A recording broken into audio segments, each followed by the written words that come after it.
Palabra viva.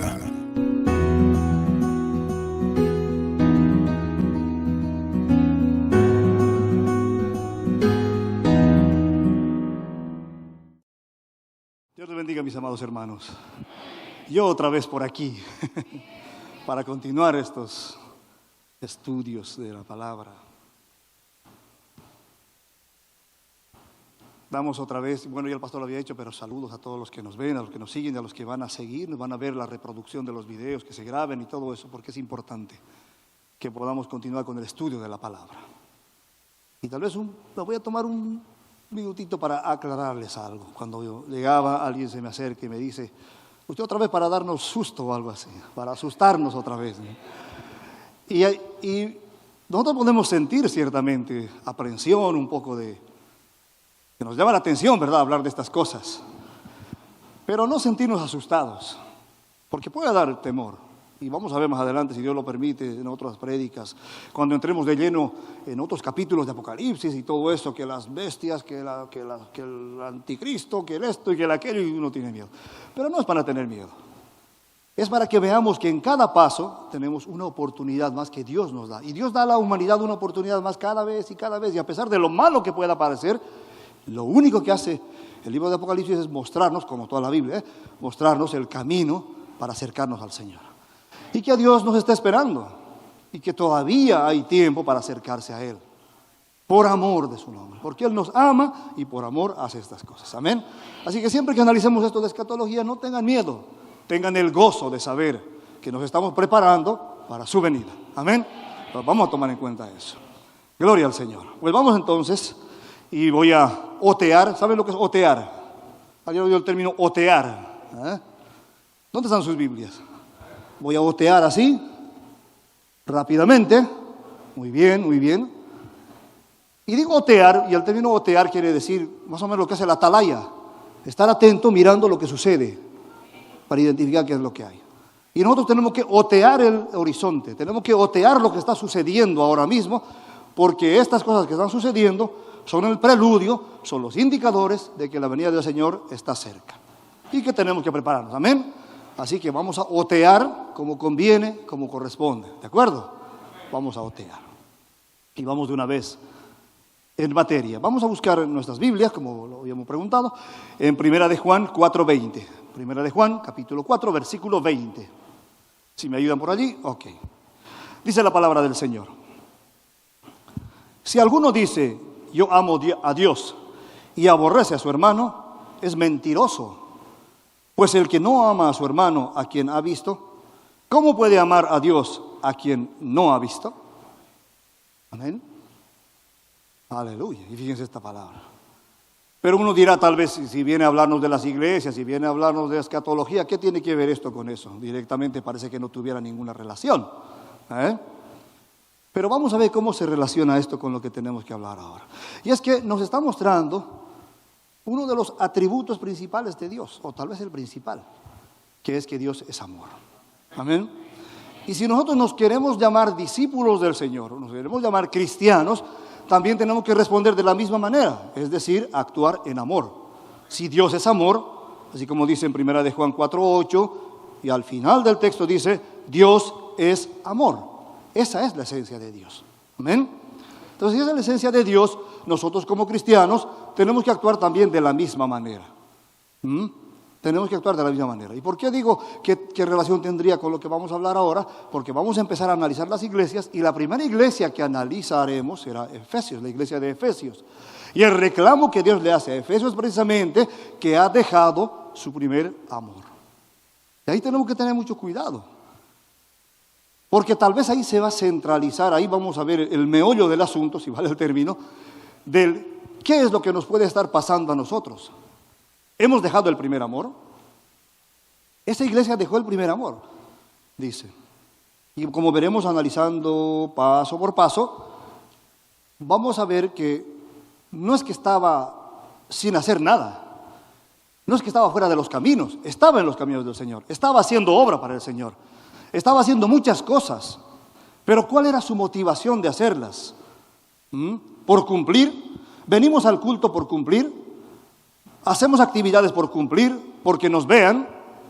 para que digan que somos cristianos de tal o tal, para que digan que somos espirituales o super espirituales, o lo hacemos con una motivación, por amor al Señor. Porque Él lo hizo por amor a nosotros. Amén. Por amor es que Él vino y dio su vida, derramó toda su preciosa sangre por nosotros, para pagar nuestros pecados, nuestras culpas. Y si Él lo hizo por amor, nosotros no deberíamos hacerlo también de la misma manera.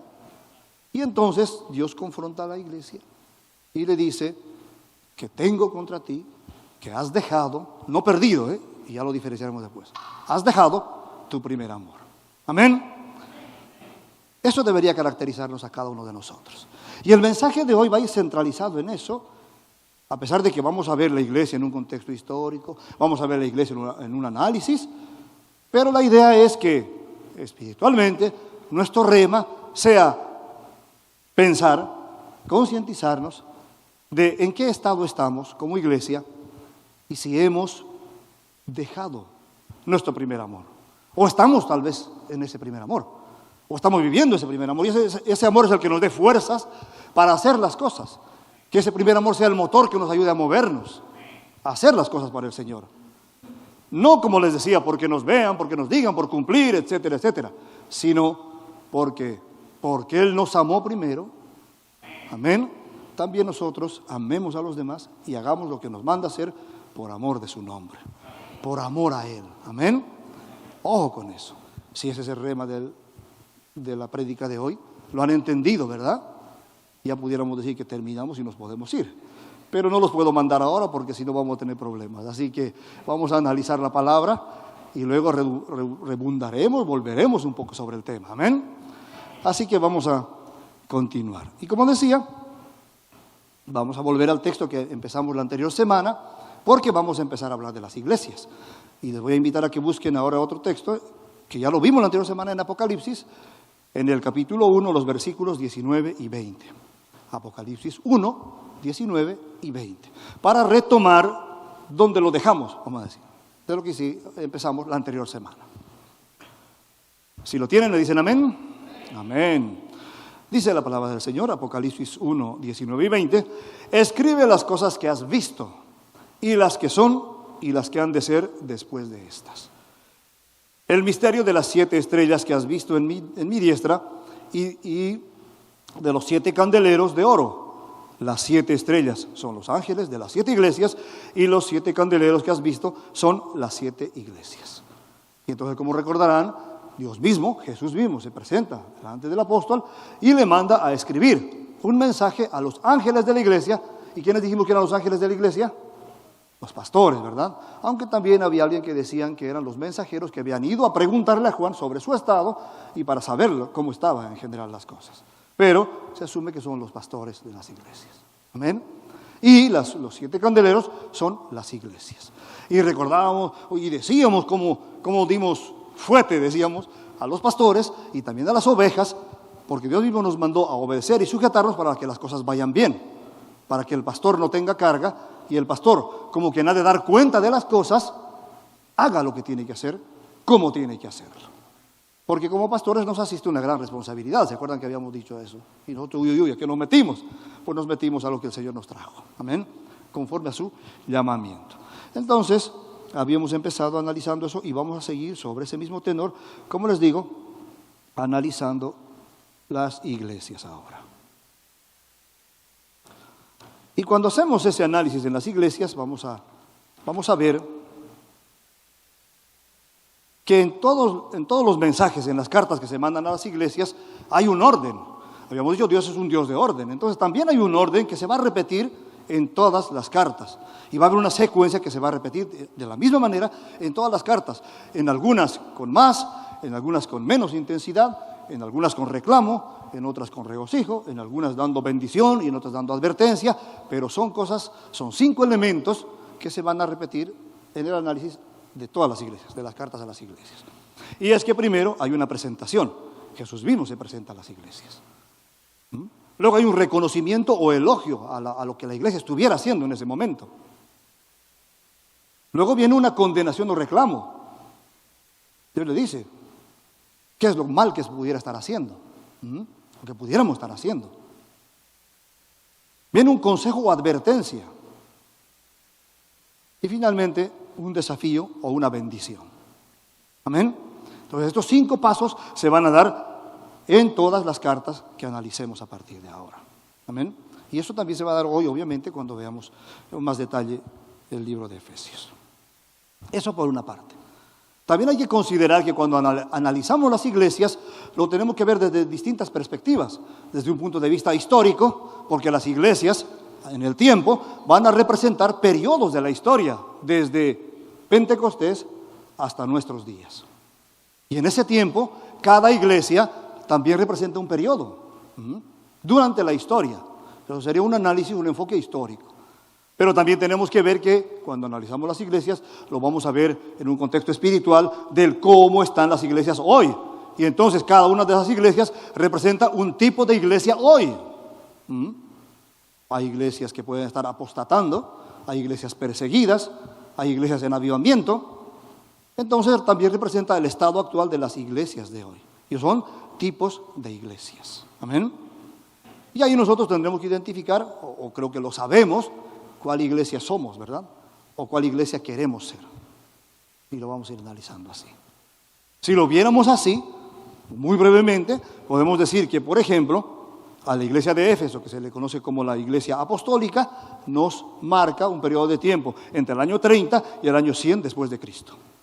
La iglesia de Esmirna representaría a la iglesia perseguida y están entre los años 100 al año 313 después de Cristo. Es un periodo fuerte en el que se han sucedido diferentes emperadores y cada uno atacaba, perseguía, hacía sufrir a la iglesia. Por eso, cuando hablemos de Esmirna, dice que Dios va a probarlo durante 10 días. Y ahí viene la representación de que en ese periodo precisamente sucedieron 10 emperadores. Y esos 10 emperadores persiguieron a la iglesia. Ya lo veremos después. Pérgamo, como la iglesia del Estado, del año 313 al año 590. Cuando Constantino reconoce a la iglesia, la hace del Estado como una religión oficial del Estado y entonces empieza ese periodo. Tiatira, la iglesia papal, la que continúa ese periodo, del año 590 hasta 1517 después de Cristo. La iglesia de Sardis, que corresponde a la iglesia reformada, del año 1517 a 1790, más o menos. La iglesia de Filadelfia, que es la iglesia misionera, de los años 1730 al 1900 después de Cristo.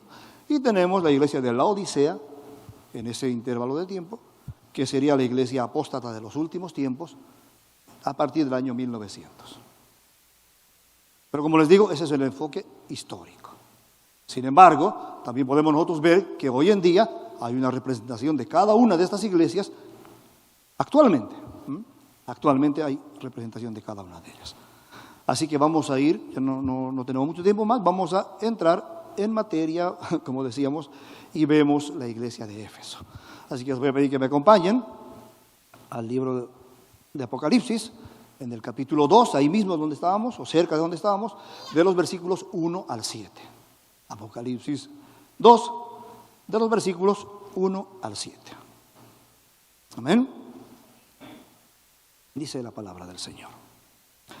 Escribe al ángel de la iglesia en Éfeso, el que tiene las 7 estrellas en su diestra, el que anda en medio de los 7 candeleros de oro, dice esto: yo conozco tus obras y tu arduo trabajo y paciencia, y que no puedes soportar a los malos, y has probado a los que se dicen ser apóstoles, y no lo son, y los has hallado mentirosos, y has sufrido, y has tenido paciencia, y has trabajado arduamente por amor de mi nombre, y no has desmayado. ¿Amén? Pero tengo contra ti que has dejado tu primer amor.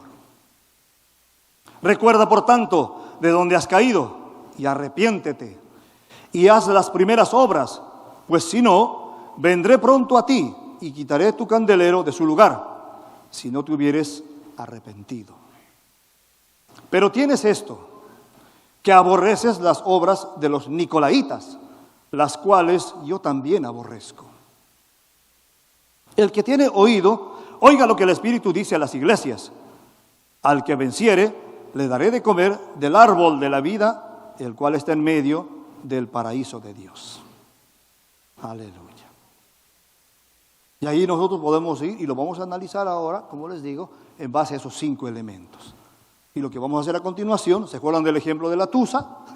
Vamos a desgranar el maíz, vamos a fragmentarlo y así vamos a ir analizando parte por parte. Y después ya veremos lo que hacemos con la tusa. Aleluya.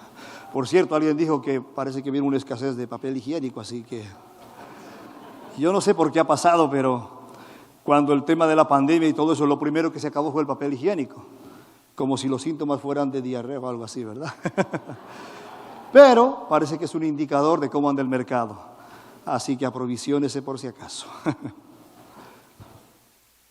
Bueno, vamos entonces, como vimos, Dios le habla a la iglesia. Y vamos a, como les decía, analizar eso, la carta, en base a esos 5 elementos. Y vemos de manera general que es una iglesia ocupada. Es una iglesia que está en eso, ¿verdad? Que está ocupada en los caminos del Señor, en la obra del Señor, está ocupada. Tiene un programa detallado de trabajo en el Señor y se caracteriza por una pureza doctrinal. Porque si no acepta algunas cosas es porque está claro doctrinalmente hablando. O sea que fíjense, no es que esté mal en realidad, o parece que no estuviera mal. Pero también parece que ya hace las cosas, o hacía las cosas, sin un amor sincero. Tal vez por costumbre, tal vez por dogma, tal vez por cumplir. Haciendo todas esas cosas buenas, pero sin hacerlo tal vez con esa motivación principal, de ese amor por hacer las cosas. Eso es lo que estaba pasando con la iglesia. Entonces había abandonado, había dejado su primer amor. ¿Dónde estaba la iglesia de Éfeso? Hablamos de Éfeso y bueno, nos suena mucho, pero ¿dónde es que estaba ubicada? Antiguamente dice que estaba ubicada geográficamente en la capital de Ionia, situada cerca de la desembocadura del río Caistro, o sea, eso es en Turquía, en la región que antes se conocía como Asia Menor, y ahora es Turquía. Y fue muy célebre la ciudad de Éfeso, porque era principalmente el lugar de adoración de Diana. Por eso en otro pasaje con el apóstol Pablo hay un problema muy serio, porque los adoradores de Diana de los Efesios, así se llamaba el templo que tenían allí, hacen un problema grande al apóstol. Principalmente por temas económicos y cosas así, que no vienen al caso ahora, pero ahí se muestra que era un centro comercial, era una cosa bastante importante por lo que se ve, y había un templo que era muy famoso, al cual iba mucha gente, y eso estaba en ese lugar. Dice que para ese tiempo ya la ciudad tenía como 600 años de vida, o sea que no era nueva, era una ciudad vieja para cuando se escribió la carta. Pero podemos ver que en el tiempo, así como lo dice también la palabra, físicamente se quitó su candelero de su lugar. Porque ese lugar donde había florecido esa ciudad con tantas cosas, llegó a ser un lugar pantanoso. Ahora mismo, en la actualidad, hay un museo, un museo al aire libre, donde subsisten parte del Coliseo y donde subsisten, dice, parte del templo solamente. Pero en un lugar pantanoso, en un pantano desértico ya, abandonado. O sea que parece que se cumplió un poco aquella palabra de que iba a ser quitada de su lugar. Y cambió. Amén. Pero geográficamente corresponde a eso. Actualmente está en ese lugar y solamente la gente va, hace un tour así, a visitarlo y ven estos restos. Amén. Nosotros aquí hablando de su ubicación.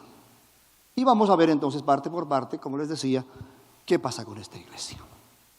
Primero, decíamos que viene una presentación. Jesús mismo se presenta a la iglesia. Y dice en el versículo 1 que habíamos leído, escribe al ángel de la iglesia en Éfeso, el que tiene las 7 estrellas en su diestra, el que anda en medio de los 7 candeleros de oro, dice esto. Hasta ahí queda ese versículo. Y entonces el mismo Jesús se está presentando. Y uno dirá, ¿por qué hay la necesidad de presentarse? Porque recuerden que habíamos dicho que el apóstol estaba recluido en Patmos, en la isla de Patmos. Y fueron mensajeros de las iglesias a averiguar cómo estaba. Y entonces, cuando Dios le dice, escribe el mensaje, Dios mismo se presenta para decir, soy yo el que estoy hablando, no es el apóstol. Amén. Eso es lo que está aclarando aquí. Por eso es que el mismo Jesús se presenta a cada iglesia y primero dice, el que hizo esto, el que hizo aquello. Fíjense lo que dice aquí: el que tiene los 7 estrellas en su diestra, el que anda en medio de los 7 candeleros de oro, dice esto, el mismo Señor. Amén. Pues aquí la idea es un poco analizando eso, decir, si se presenta el Señor es porque Él quiere que nosotros tengamos muy en cuenta que lo que se está diciendo, que lo que se va a decir, no es cosa de hombre, no es cosa del apóstol. Es cosa de que Dios mismo le está hablando a su iglesia para decirle esto o aquello. Amén. Entonces hay que tomar muy en cuenta eso. Por eso es que hay una presentación. Dios es un Dios de orden. No hace las cosas a lo loco. Hace las cosas porque tienen un objetivo, porque tienen un orden. Amén. Entonces, ojo con eso. Cuando lean esto más con calma, con detalle en sus casas, ustedes lo tienen que ver de esa manera. Entonces viene esa presentación y Dios mismo le dice lo que tiene que hacer. Amén. Y continúa. Y vamos a ver ahora el reconocimiento o elogio que le hace a la iglesia. El reconocimiento o elogio que viene en los siguientes versículos. El versículo 2, el versículo 3 y luego se salta al versículo 6 para reconocer lo bueno que está haciendo. Fíjense lo que dice en la palabra. En el versículo 2, 3 y 6. Yo conozco tus obras y tu arduo trabajo y paciencia, y que no puedes soportar a los malos, y has probado a los que dicen ser apóstoles y no lo son, y los has hallado mentirosos, y has sufrido, y has tenido paciencia, y has trabajado arduamente por amor de mi nombre, y no has desmayado. Y el 6 dice, pero tienes esto, que aborreces las obras de los nicolaitas, las cuales yo también aborrezco. Amén. En el reconocimiento o elogio, Dios mismo reconoce varias cosas en la iglesia. Por ejemplo, Dios reconoce primero que es una iglesia trabajadora. Cristo reconoce el trabajo de la iglesia en el servicio cristiano. Ha seguido fielmente los lineamientos de la palabra. Los mandatos, todo lo que se había dispuesto, fielmente lo ha hecho como una iglesia trabajadora. Ha cumplido la gran comisión. Porque ha llegado a mucha gente. Fiel y celosamente ha hecho lo que se le mandó a hacer. Por lo tanto, una iglesia trabajadora. Y Dios mismo lo reconoce. Destaca 2 veces la paciencia, lo que demuestra que ellos tenían amor por los demás, por lo menos al principio. Y pacientemente llegaron a la gente que lo necesitaba con el mensaje de la palabra. Por lo tanto, estaban cumpliendo, estaban trabajando, y está bien que trabajen.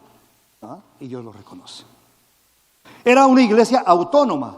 Quiere decir que, guiada por el Espíritu, en base a esas normas, vamos a decir, no se juntaba bajo algunos grupos. No se juntaba bajo algunos grupos. Cristo reconoce y censura que a esos grupos que vamos a analizar enseguida, y resalta que ellos no se juntan, no se mezclan con ellos.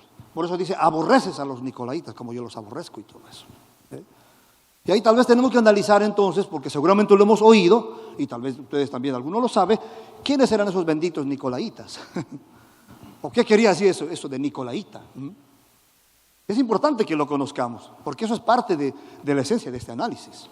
Entonces vamos a ver qué pasa con estos nicolaitas. Y hay algunas vertientes de análisis en cuanto a lo que eran estos nicolaitas. Generalmente se aceptan 2 vertientes de análisis. ¿Qué eran este movimiento nicolaita o nicolaísta también le dice?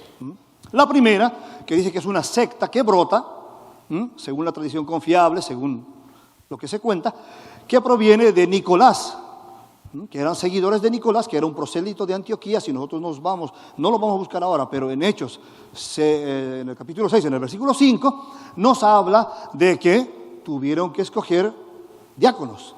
Y eligen una serie de diáconos para ungirlos. Y cuando habla del último diácono decía, y Nicolás, prosélito de Antioquía. Entonces en esta vertiente parece que este Nicolás torció después el camino, era un diácono, torció el camino, y a partir de ahí empezaron algunas cosas que no eran correctas dentro de la iglesia.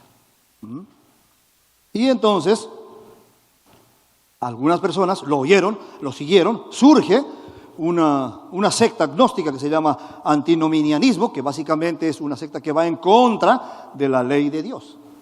O sea, que si yo decía esto está malo, para ellos no era nada eso. No es verdad que esté malo. Y vamos para allá, y cosas así.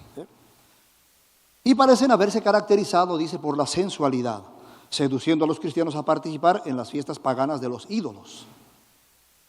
O sea que había una depravación sensual, sexual, que era promovida por estos grupos. Para ellos no era nada, algunas cositas. Algunos autores dicen que también podría venir, no de Nicolás, sino de Nicolás, que termina con H, que es una frase, es una voz que indica que es como una invitación a comer. Vamos a comer. Pero cuando dice vamos a comer, no es comer la comida de la cena, digamos, de la cena del Señor, sino comer lo que se había ofrecido a los ídolos. Con lo cual había una contraposición a lo que Dios manda hacer, de no comer ahogado, de no comer lo dado a los ídolos, etcétera, etcétera, y van en contra de todo eso. Pero como les decía, parece que se relaciona un poco más con el tema de inmoralidad sexual. Y de hecho, dice algún historiador por ahí, que parece que Nicolás tenía una esposa, lo pueden buscar por las redes, eso está por ahí, pero que parece que por no ser tildado de celoso o de posesivo con su esposa, permitió que su esposa, siendo casada con él, pudiera casarse con otros, con otras personas. O sea que le gustaba a la esposa y se la prestaba, algo así. Y entonces, como muchos vieron eso y dijeron, pues si eso se puede, pues vamos a darle para allá. Y lo hicieron así. Y entonces surge esa distorsión. Por eso es que también más adelante vamos a ver, se asocia con otras cosas. Con la doctrina de Balaam, por ejemplo, donde se enseña al pueblo a hacer mal las cosas. Y esto era una forma de enseñanza mala hacia el pueblo.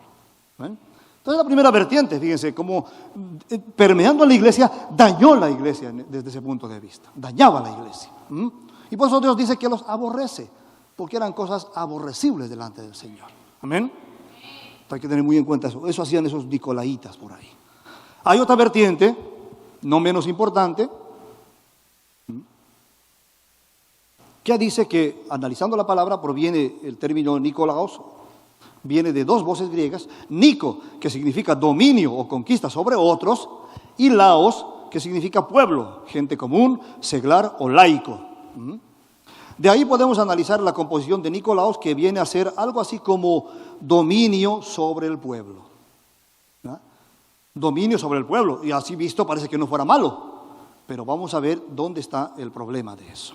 Y voy a leer algunas cosas para no perderme el detalle, que dice que la obra y doctrina de los nicolaitas consistió en jerarquizar a la iglesia, destruyendo el armazón horizontal, o sea, había un solo orden antes, para levantar uno piramidal, donde había una cabeza y luego venían otras cabecitas, y así, como en un orden, como una empresa, jerarquizando la composición de la iglesia. Así nace el clero, fíjense, de aquí es que nace la idea del clero de separar la iglesia en dos grupos. El clero, que era el Nico, y el laicado, o sea, los laicos, que es la parte de Laos. Una secta clerical con privilegios especiales, fuerte vínculo con el César y un evidente dominio sobre el resto del pueblo, sobre los laicos. De ahí viene más o menos que el clero, el cuerpo clerical en la iglesia, tiene jerarquía, tiene eso, fíjense lo que pasa ahora mismo, ¿no? Con los arzobispos y bueno, esos títulos que hay por ahí, que son como lo máximo, y nadie se puede meter con ellos. Y esa distorsión viene desde allá.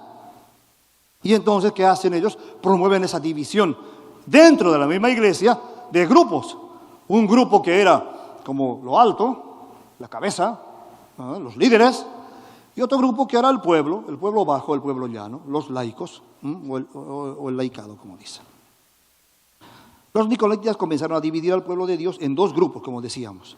Las personas apartadas, suponen, doctas, doctrinales, etcétera, etcétera, que eran los clérigos, y los que correspondían al resto del pueblo, es decir, el pueblo llano.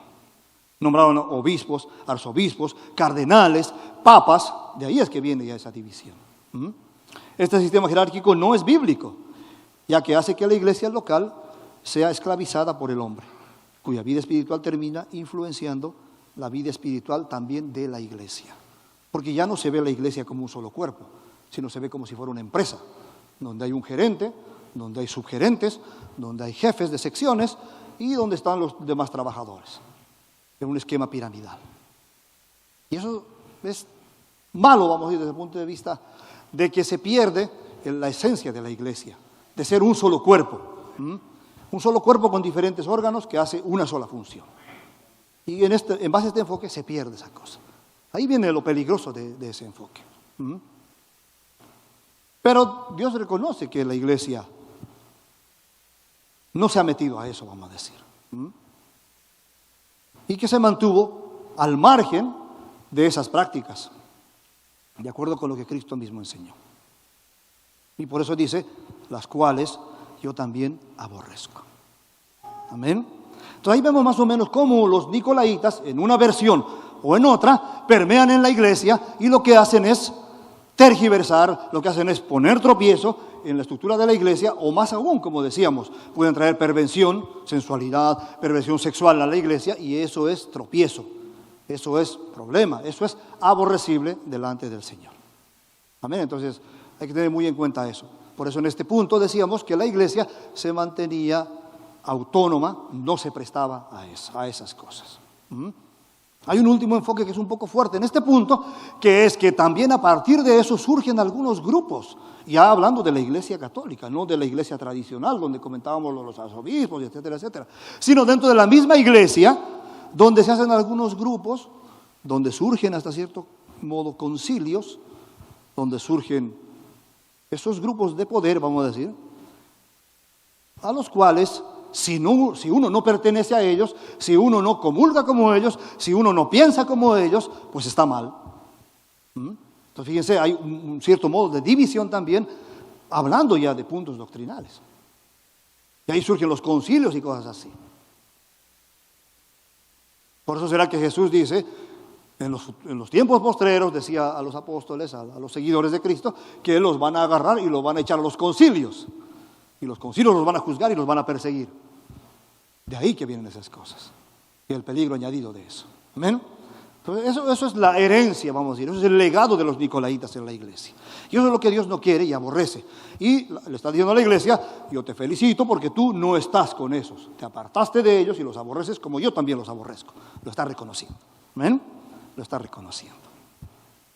También dice que es una iglesia separada o apartada para Cristo. Como se apartó de ellos, entonces se guardó para Cristo. La iglesia de Éfeso era una iglesia separada para Cristo. Esto dice que eran un poco radicales en ese punto, y eso lo diferenciaba de los demás. Por eso dice que no soporta a los malos, ni los cristianos débiles. Aplicaba muy bien lo que podemos encontrar en Romanos 16, 17, no lo busquen, lo voy a leer simplemente, que os fijéis en los que causan divisiones y tropiezos en contra de la doctrina que vosotros habéis aprendido y que os apartéis de ellos. O sea, eran un poco radicales y fuertes en eso. Si habían cristianos débiles, como que los sacaban, no los querían porque eran un poco radicales, era un poco RT en ese aspecto. Y eso también es bueno, pero también puede ser malo, porque puede cercenar a algunas personas.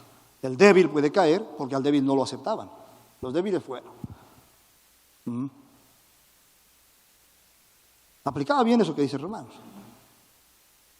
Que pueden darse división y tropiezos, y antes de que se dé eso, mejor los sacamos de aquí. Sin darle oportunidad a que puedan ellos mismos tal vez volver, fortalecerse, crecer en el Señor y afianzarse. ¿Qué es lo que nosotros tenemos que hacer con el perdido, con el débil? ¿De acuerdo? Entonces, fíjense, eso lo reconoce, pero también era una debilidad de la iglesia. Era una iglesia pura.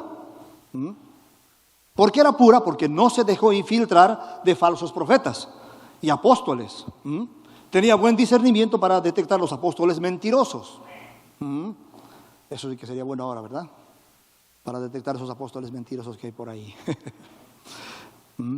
La iglesia de Jesucristo debe estar atenta respecto a esto, ya que estamos advertidos por la misma palabra que dice que se levantarán en los últimos tiempos falsos maestros, falsos profetas, que intentarán engañar aún a los escogidos, ¿verdad? Entonces hay que tomar muy en cuenta eso.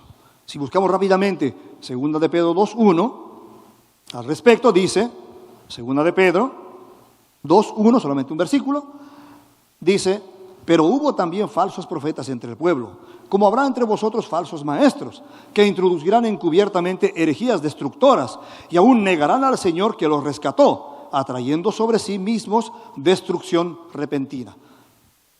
Pedro nos está advirtiendo de esto que ellos tenían conciencia.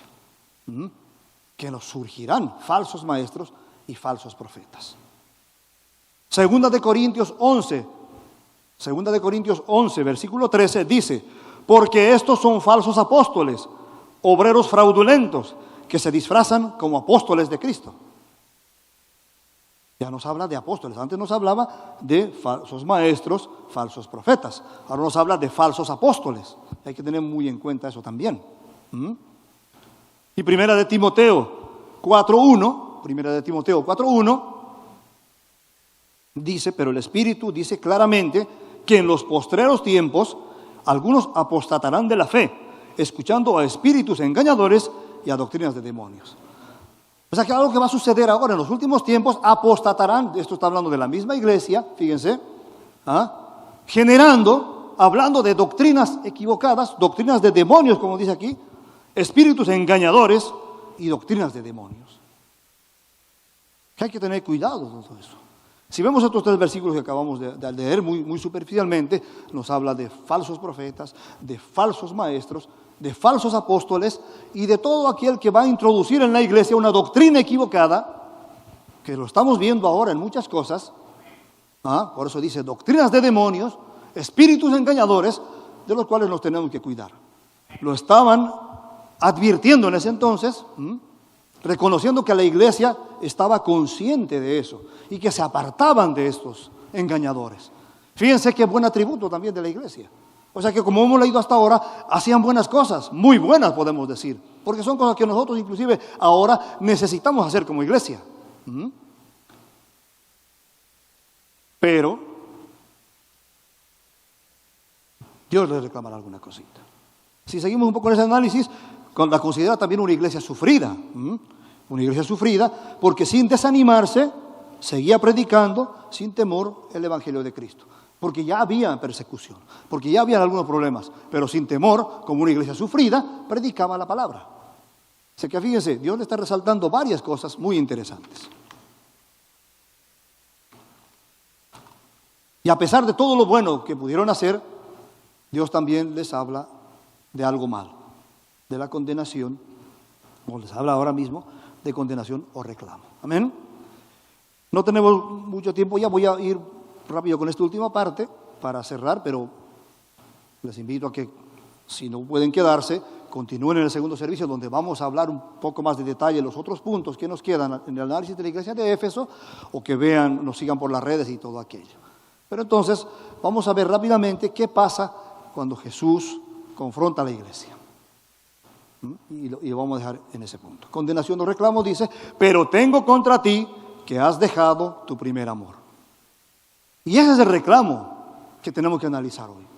Porque, como les digo, lo estamos analizando desde un punto de vista histórico, las vertientes, los nicolaitas, qué sé yo, todas las cosas que llevaban ese contexto. Pero espiritualmente hablando, tenemos que analizar lo que le está reclamando a la iglesia, que es un reclamo también para nosotros posiblemente. Pero tengo contra ti que has dejado tu primer amor. Cristo le advierte que tiene algo contra ella, algo con lo que él no está de acuerdo, que has dejado tu primer amor. Pero vamos a ver una cosa, dice has dejado, no dice has abandonado o has perdido. Ojo con eso. Has dejado quiere decir que lo tiene todavía, lo dejó, se apartó posiblemente, pero está ahí. Entonces, ¿qué tiene que hacer? Tiene que volver y tomarlo. No está perdido, no está abandonado, está dejado. Por eso dice has dejado tu primer amor. Y eso nos lo está diciendo también a nosotros, porque es posible que nosotros pudiéramos haber dejado nuestro primer amor. Es posible que nosotros, por las cargas de los afanes, etcétera, etcétera, pudiéramos enfriarnos un poco en ese sentido. Pero no es concluyente. Por lo tanto, se puede volver sobre eso. Y esa es la invitación que nos hace Dios para hacerlo. En este reclamo le está diciendo que has dejado tu primer amor. Vamos rápidamente, para terminar, aunque yo no sé si nos va a dar tiempo, a Lucas 10, 38 al 42. Lo voy a leer rápido. Lucas 10, 38 al 42. dice: aconteció que yendo de camino, entró en una aldea y una mujer llamada Marta le recibió en su casa. Esta tenía una hermana que se llamaba María, la cual, sentándose a los pies de Jesús, oía su palabra. Pero Marta se preocupaba con muchos quehaceres y acercándose dijo: Señor, ¿no te da cuidado que mi hermana me deje servir sola? Dile pues que me ayude. Respondiendo Jesús le dijo: Marta, Marta, afanada y turbada estás con muchas cosas, pero solo una cosa es necesaria, y María ha escogido la buena parte, la cual no le será quitada. Amén. En este fragmento estamos viendo algo que estaba pasando con esta iglesia. Afanada, turbada, cargada con muchas cosas, se había dejado el primer amor. Cargada, turbada por cumplir. Y nos puede pasar como iglesia, que cargados, que queriendo hacer muchas cosas, las hagamos ritualmente, las hagamos porque tenemos que hacerla, por el que dirán o por el que tengo que cumplir, etcétera, etcétera, dejando la motivación principal, que es el primer amor, que es el que nos mueve. Amén. Hay que tener muy en cuenta eso. Ese es el reclamo. Y el rema de hoy, de este culto, vamos a decir, va a salir de ahí, o sale de ahí, que Dios nos está llamando a volver a nuestro primer amor. Yo no sé en qué estado estemos cada uno de nosotros. Vamos a hacer un análisis retrospectivo de cada uno de nosotros y ver en qué estado estamos. Y ver qué sucede. Amén. Entonces, para terminar, ahí mismo, si quieren sentados, les voy a pedir que un ejercicio vamos a hacer, reflexionemos un poco. Amén. Vamos a hacer 3 cosas. Primero, ahí mismo donde están, si quieren cierran los ojos o así, recuerden lo que sintieron los que tengan ya un tiempo en el Señor. Si hay alguien que no conoce al Señor, hoy es una oportunidad también para entregarle su corazón al Señor. Pero los que ya le conocemos al Señor, en este ejercicio, recuerden un poco qué es lo que sentían cuando conocieron al Señor. Hagan ese ejercicio mental ahora. Si quieren cierren los ojos y recuerden, ¿qué sintieron cuando conocieron al Señor? ¿Les hablaron? ¿Alguien les predicó? ¿Les dieron un tratado? No sé. ¿Qué es lo que sintieron cuando conocieron al Señor? ¿Qué sensación tenían en ese momento? Piensen en eso un poquito, así muy rápidamente. ¿Lo tienen?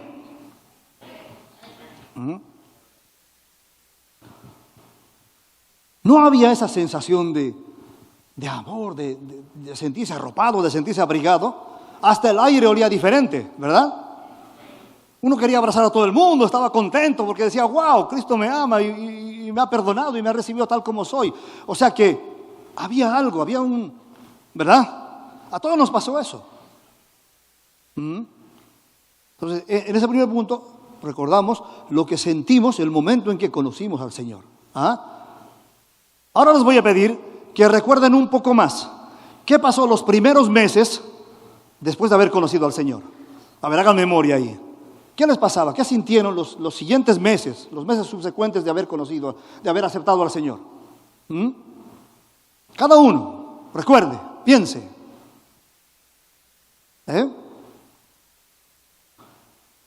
No había un fuego, no había una gana de estar metido en todo, de venir a la iglesia, de abrir la iglesia, de cerrar la iglesia, de estar cantando, de estar limpiando, de estar saltando, de estar llevando hermanitos, de estar trayendo, de estar haciendo muchas cosas.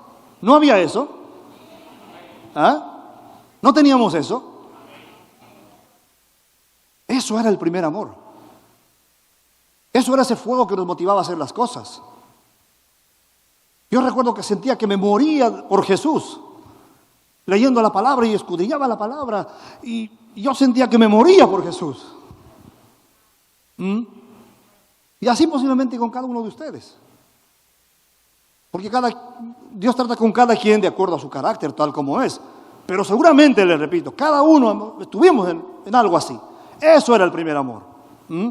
Esas cosas que nosotros podíamos haber hecho. Nos matábamos por Jesús, como dicen por aquí. Amén. Bueno, se duerma, vamos a terminar ya. Y entonces, ahora, compare eso. De ese momento en que conoció al Señor, de ese tiempo en que andaba loco por el Señor, compáralo ahora con lo que actualmente es. Así, hoy, ¿Cómo estoy en comparación a eso? ¿Estoy igual? ¿Estoy más? ¿Estoy menos? ¿Cómo estoy? Haga ese ejercicio ahora, sí.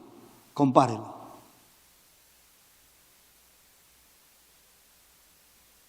¿Cómo estoy? ¿Tengo el primer amor todavía? ¿Lo perdí? ¿Lo dejé, como dice la palabra?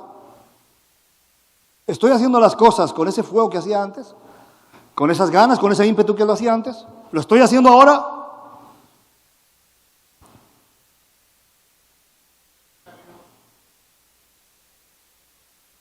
No dicen nada, ¿verdad? Pues eso es lo que tenemos que pedir al Señor. Póngase de pie, mi hermano. Vamos a pedir al Señor que nos vuelva a eso. En este breve ejercicio, a ese fuego que teníamos. Ayúdanos, Señor, a volver al fuego del primer amor. A levantarnos, a hacer las cosas por amor de su nombre, por amor a Cristo.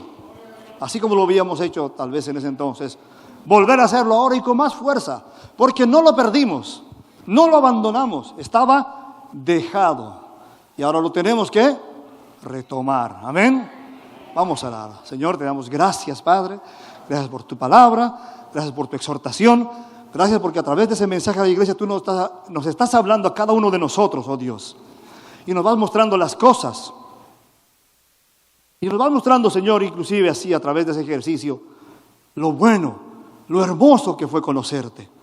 El cómo vivíamos en ese aire, en esa atmósfera de gloria, Señor, en la que respirábamos tu presencia. Vivíamos locos por hacer tu obra. Y no nos importaba, tarde, mañana o noche, estar haciendo lo que a ti te agrada, Dios, por amor de tu nombre. Nos sentíamos amados y te amábamos. Y por amor hacíamos estas cosas. Era el motor que nos impulsaba.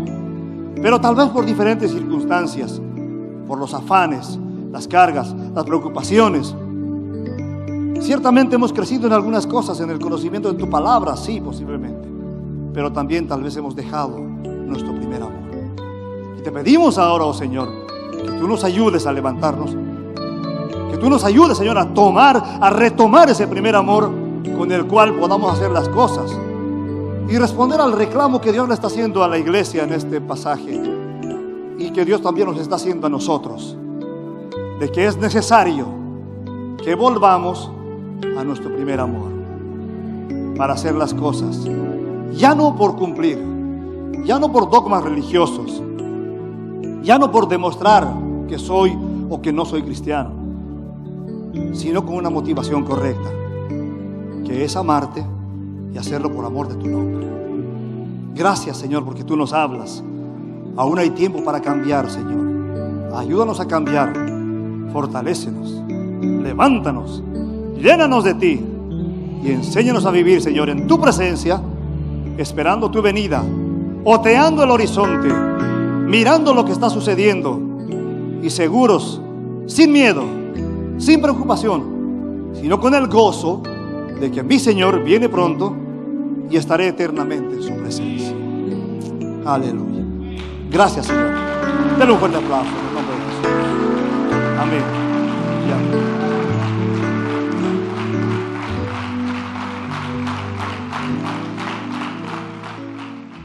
Centro Cristiano El Buen Samaritano. Síguenos por radio, televisión y a través de las redes sociales.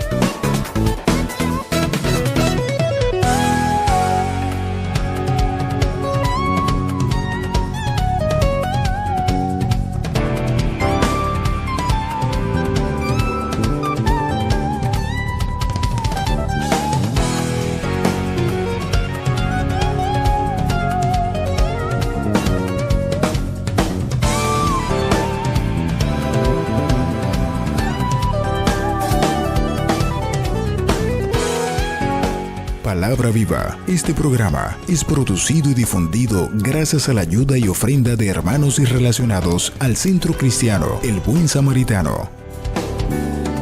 Hasta la próxima entrega con más de Palabra Viva.